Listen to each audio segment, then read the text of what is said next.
Hello and welcome to another video. So in this one we're going to be looking at the Manufacturer Series Round 2 at Dragon Trail Seaside, and as you can see we've chose the Ferrari. Got a blue and white livery for our Gr4 one and a green and yellow for our Gr4. So we're going to jump straight into qualifying here. This is our first lap, just coming round into the first corner now. We just go a little bit deep there, could have done that a bit better. But in this one it is a 5-minute qualifying session, so we got enough time for an out lap and 2 flying laps.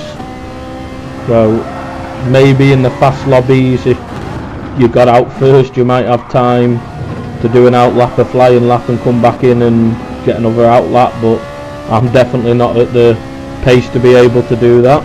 So I've just found myself a nice big gap on the track, as you can see. Big gap to the cars in front, big gap to the cars behind. Okay, it means I'm missing out on slipstream.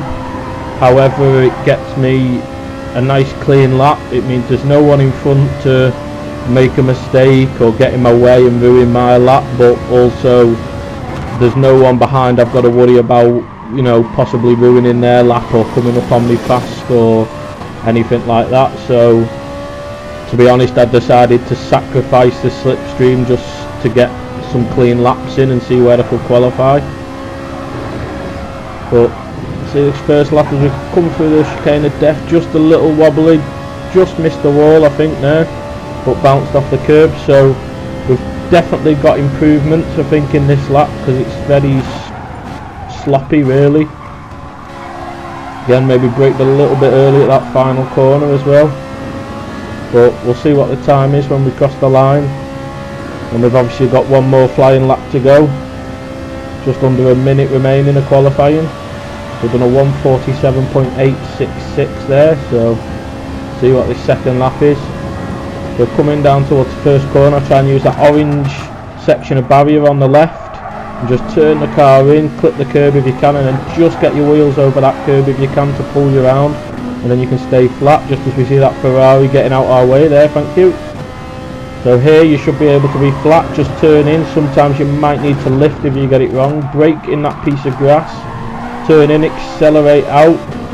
Can use a bit more of that curb if you need to.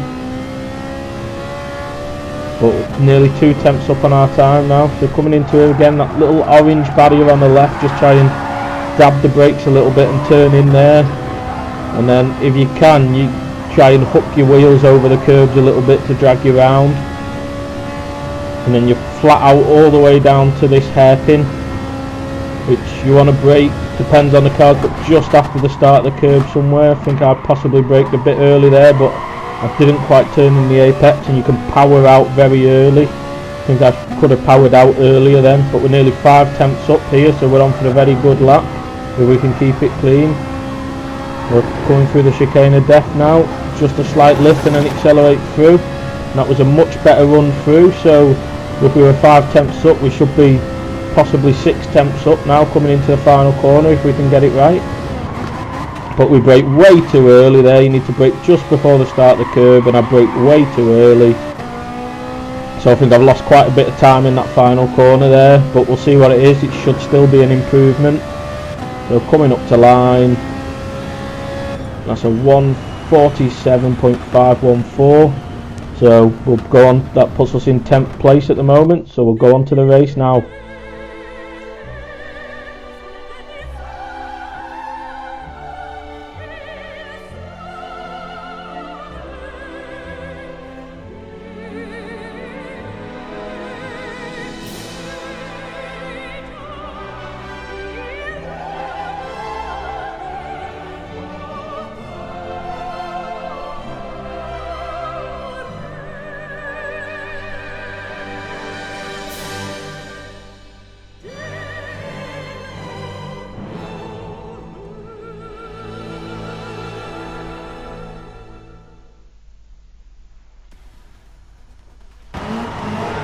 You can see here, just as we start, we did drop to 11th. Someone did peak us. It's a little bit annoying because I think they said we lost 2 or 3 tenths in that final corner. We could have been, so I think the places in front of me were quite close. I think 7th or 6th was only about 2 tenths ahead of me, so you know, if we hadn't messed up that final corner, we could have been 4 or 5 places higher up possibly. But starting the race now, and this one is 12 laps, only hards available, so it'll be a no stop. Some cars will struggle with tyre wear towards the end. Fuel is no issue. There may possibly be some cars like the Mustang that might have to save a little bit, but I don't think really anyone will have to save. So it's just a flat out sprint race really, and the tyres in the Ferrari near the end are quite good, I found out, so I've not got too much to worry about. So we'll get on to the race now. As you see, Spaniard there, Davey, not racing the smartest there, going for the move just as the Italian goes wide in the Corvette, but that allows me the run. But really I want us to get back on the tail of this front group because I think we can stick with them. So I'll look at possibly going for the move, but brake early to allow the Italian to keep it, because as I said, want to lose as little time as possible and catch up to this group in front. And obviously the Italian is car number 1, so he should be fast. So I want to use him to drag us up to that group in front who we've just lost the slipstream to, which I think possibly is what the Spaniard should have done, stayed behind the Italian. I would have stayed behind him, and you know, we could have kept in the slipstream, but you know, everyone can race how they choose. As you see, we're already closing back up on the back of this pack now, coming round the final corner to end the first lap. But it does look like 8th is possibly being dropped a little bit here, so if we can gain on him and help him catch back up to that train, because we want to be fighting later on in the race for as high a position as possible. As you see, the Italian goes for a late move there and just appears to punt the Aston out the way, and as you see, I had to lift off to avoid the Aston there, which isn't good in my acceleration zone, so I lost a lot of time. But let's look at that. They just trail brakes into the corner, but the car's still there. He needed to be on the brakes more, the Italian, so don't really know what he was doing there, whether he outbraked himself or what, but it did look a little bit naughty, to be honest. As you see, we just come past there, but you see the Spaniard behind closes right up on us, so it really slowed us down. We're a lot further behind 7th now than we were, thanks to that incident, but at least we've avoided it and stayed out of any harm. So now we need to try and close back up into slipstream range of the Italian if we can. So coming into the S's, want a nice run through the S's here if we can get it. Just clip over the curb. Bit slow on entry, but to be honest, it's better to be slow on entry than run wide, to be honest. So as you see, the Spaniard is closing up, so I'm going to go half defensive just to try and let him know I don't want to defend the corner.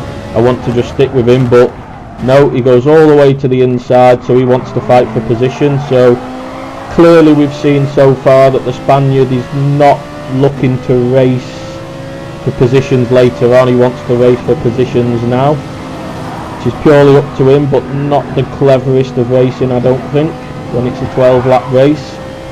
So as you see, he is sort of slowing us down, and he's going to go really defensive early. So at this point I'm thinking really I need to clear him, because otherwise he's going to hinder me from catching up to this group, because it doesn't look like he's intent on catching this group. He's just intent on fighting me. But as I said, that's purely up to him if he wants to. So as you see now, I'm just going to bump draft him along, because as I said, I don't want to fight him. I want to catch this group in front, but I think I've got the quicker lap pace than he has from what I've seen so far. So I am going to go for the move. You see there, he just turns in on me right at the start of the braking zone. Have no idea what he was doing there, and he's took me out, took himself out, and now we're in a bit of an awkward position because we know we're going to have faster cars coming up on us. So we've now got the German coming up on our inside, so we've had to lift off, but that's allowed the Megane Panda to come through as well. So look, he's down in 12th and I'm down in 15th all because of what he did there, yet we could have been on the back of the train for first. Because as I said, I think that train went all the way to first place, but let's have a look. See, so I'm just bump drafting him here, pull out to the inside, brake at the braking point, and he just turns in immediately. Don't know what he's doing there and just takes me out, but takes himself out. So we'll have a look from his point of view and see. And if you look, as soon as he brakes, he turns into the corner. You need to brake in a straight line and then turn in at the turning point. And he's saved a little bit by his traction control being on there. And he nearly pushes the Peugeot totally off the track as well. But we continue on, but unfortunately I think he's ruined my race and he's ruined his own race a little bit there, because we were both definitely in the fight for the top 5 probably, because as I said, I think that train pretty much went all the way to first place, so you know, we were in there fighting. But now we're back in 15th, so we'll see whether we can recover. But if you look there, the Megane Panda's got much better braking than me, but we get the better exit out the corner, but just a nose in, so I'm going to have to back out here. As you see, I just lift off. So coming through the chicane of death now for the 3rd time. A little bit ropey on entry, so we're a bit slower than normal. But can we go for the late move on the Megane here, because the Megane's not the quickest in a straight line. So we're going to go for it. A little bit late. We brake. Just don't stop for the apex and give him the smallest of taps. So I think from that range, really, I need to stop for the apex when you're going for a move like that. So I apologise for that. Let's just look on board. Yeah, just the tiniest of touch, but I was away from the apex. He has every right to turn in because he's left me the apex. Let's look. Yeah, just needed to brake 2 or 3 meters earlier, I think. Then I would have got it stopped for the apex. But look at this. Gargamel here just deliberately pushes him off the track there, and we need to watch out for this Gargamel because we have a few incidents with him. And when I asked him why he was being so dirty, as we look from his point of view, see, he sees the Megane there, and look, he just turns left into him, deliberately pushes him off the track even though he clearly knows he's there, and then barges across to get the slipstream as well. So very naughty there. But he claimed I was blocking him when I asked him why he was driving so dirty. But you'll let me know, I've not been involved with him yet, and he's already pushed someone off the track deliberately there, so definitely watch out for him. And to be honest, isn't Gargamel the bad guy in the Smurfs? Is that right? Let me know in the comments below if you know that, but I think he is, so you know, maybe he's got an appropriate name, this guy. But now we're looking to see if we can catch up to this Mustang in front. As I said, I know we're definitely faster than these in front, but it's all about trying to pass them clean if we can. So coming into the S section again, you see there, he takes too much curve, the Mustang, he goes wide. I lift off to sort of see where I can go. I think he gives me the gap on the inside, but he sort of closes it off. And I just give him a slight tap, and I felt quite bad at the time about that because I thought possibly my tap took him off, but we'll check the replay in a minute. And you see that Gargamel's really forcing me narrow, not going to the outside of the track at all, so I'm going to force him wide as well, keep that position. So that's the only place I can think he thinks I'm blocking him, but I'm not blocking him there at all. So let's just look on board with the Mustang first, and as you see here, I do tap him there, but look, he just keeps his foot flat in it and drives off. So I didn't feel as bad afterwards because I don't think my taps forced him off there. Yes, I'm totally wrong, as you see there, give him the slightest tap, shouldn't have tapped him, but he had plenty of space to keep that on the track in my opinion, and he didn't. But I do apologise because you still shouldn't hit people, so I still got to take some blame there. But as you see, this Gargamel, look, he's still got a car width on the outside, so he can't claim I've blocked him because I've still given him a car width on the outside of the track. So I'll just look from his point of view now. And as you see, on the run down here, I go defensive. And look, he just turns into me straight away, and he's turning into me now, which is very aggressive. But to be honest, if he wants to squeeze me right to the inside, he can. But I have the right to squeeze him back to the outside, so he can't complain there when he's squeezing me. But if you look, he's flashing his lights at me there. So that's where I think he's claiming I blocked him, which you can clearly see I didn't, because he had a car width on the outside, so I didn't block him at all, and he was initiating contact with me in the first place. So I don't know what he's complaining at, but we'll see what happens the rest of the race. So you see, coming into the final corner now, and look, he just goes nowhere near a car width on the inside there, and then he pulls right across to block me getting that inside line run. So you can clearly see he is definitely a dirty driver. And look at that, brake checks me on the straight, slowing me down because he knows I'm going to get the run and pass him, and just brake checks me. So totally out of order there. So let's look on board. See, he's braked. I'm already nearly to the apex. There's no gap, and he's just come off the brake and deliberately gone into the deliberately gone into the side of me there to pass me. So, and then as we look here, just look at his braking trace. He just brakes lightly to make me hit the back of him. So if you're in a lobby with this guy, definitely watch out, because clearly that's me and another driver he's had dirty tricks with. So definitely someone you need to watch out for. But let's see what happens here, because he's going to brake again coming through this corner where you never brake. You see his brake lights just tap on there, so I'll give him the slightest tap, but he messes up his own braking because of it, and I can dive down the inside. So we'll have another look at that incident as well. So as you see here, look at his braking. He just taps the brake. Maximum you lift there. Mostly it's flat out, sometimes you lift. And if you see, he's going to flash it. Well, I didn't show it there, but he flashed me again there. So, but I've not touched him at all on the overtaking. I've touched him in that first corner, but that's because he's braked. Well, he's brake checked me again, because you don't brake through that corner. You just, at the most, if you're slipstreaming someone, you might lift off. But basically, it's a flat corner, so he's clearly trying some dirty tricks, in my opinion. But let me know your thoughts in the comments below. Oh, excuse me. So coming into the final corner now, but we're watching behind, because is he going to go for the dive even though he's miles back? He's not close enough, fortunately, for me to go for it. But now I'm going to look to see if I can catch up to the cars in front, because all this fighting with the Spaniard and then with this guy's just totally ruined the race.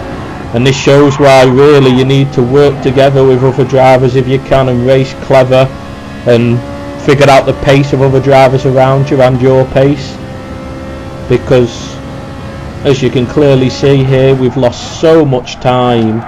We could have been on the train of that front group, and instead we're setting slow laps. We're down in 13th, and you know, we've really not got a lot to race for anymore, unfortunately. But we'll carry on anyway and see what we can salvage from this. You see the guy behind is closer this time, but don't think he's close enough. Should have been more aware, because I've seen the way he drives, and he just dive bombs really late, and I tried to keep it on the track and just spin him out. So maybe you could argue a little bit naughty for me spinning him out, but I didn't actually deliberately spin him out. I just made sure I stayed on the track.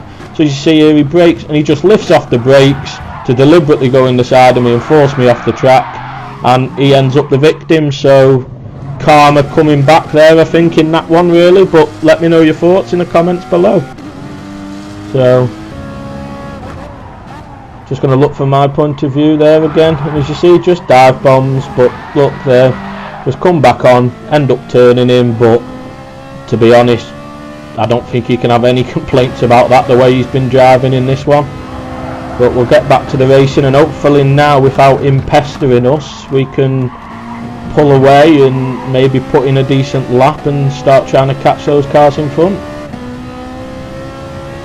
So you see now, coming down into the S section again, looking to see if we can close up, but there is nearly a 3.5 second gap now on the guy in front, so we are going to speed up the next few laps to see whether we can catch up or not. But the problem I found, I was driving a bit aggressively now, because obviously with all them incidents I was getting a bit wound up, so my driving wasn't the smoothest. I was making mistakes, so I couldn't put consistent laps in. But we will see. This is my first clean lap of the race without any fighting, and look, what's my fastest lap so far? 1:49.1, and look, a 1:47.9. So with that fighting, we're lapping at over a second slower than what we're capable of in this race. But to be honest, after this, I wasn't lapping at where I was capable, just because, as I said, I was lapping with a bit of anger rather than lapping smooth. So I was making a few little mistakes, and you know, clipping the wall through the death chicane, running a bit wide at corners, you know. So definitely wasn't lapping at the pace I had potential to, but we're still slowly gaining on the cars in front. And as you see, the Spaniard in front has overtook another car that we can now see is a Peugeot, and we know the Peugeot, being an FF car round here, is going to really be struggling with tyre wear towards the end of the race. So can we get one more position for 12th? We'll definitely be looking to see if we can catch up and get one final position. But I don't know if you've noticed, if you look at the radar, the Spaniard behind's come through, and he is also catching us as we're catching the guy in front. So see, now we've got back into slipstream range coming around the final corner, so we've got 2 laps to go to try and pass the Austrian GT4R Lindes, I think Lindes, I don't quite know how you pronounce that, but we know his tyre wear's going to be an issue, so I'm going to try and play it clever. I was thinking, here, if you look a let off early and brake, try and get a smooth run, because I know where this car's really going to suffer is understeer through the S section. So I do get to the inside of him here, but not worth going for a move, so just back out, because as I said, I'm planning here to get the run through the S's on him and see if I can go for a move into the corner at the bottom of the hill. So we're just following round here, but as you can see, while I'm waiting to get past this guy, that Spaniard's slowly catching up behind. So you see, I do take a slow entry into the S's just so I can get that run, and as you see, we do get the run, and by the third apex we're already right behind him. He's gone to the outside, so we've got the inside line which will turn to the outside for the hairpin.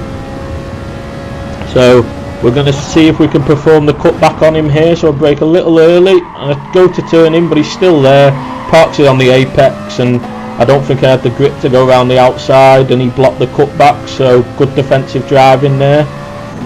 So nothing I could do, so we'll see what we can do coming through. And you see, he makes a mistake into the death chicane, but unfortunately there's nowhere for us to go, and we just give him a tap. But as you can see on the side there, the Spaniard's now within 0.3 of a second of us, so now it's a three-way battle on the final lap for 12th place here, I think. So as you see, the Spaniard gets the run out the final corner on me, but I wasn't too worried because he's going to be on the outside for turn 1 and he's not got the slipstream, so he wasn't worrying me too much at this moment.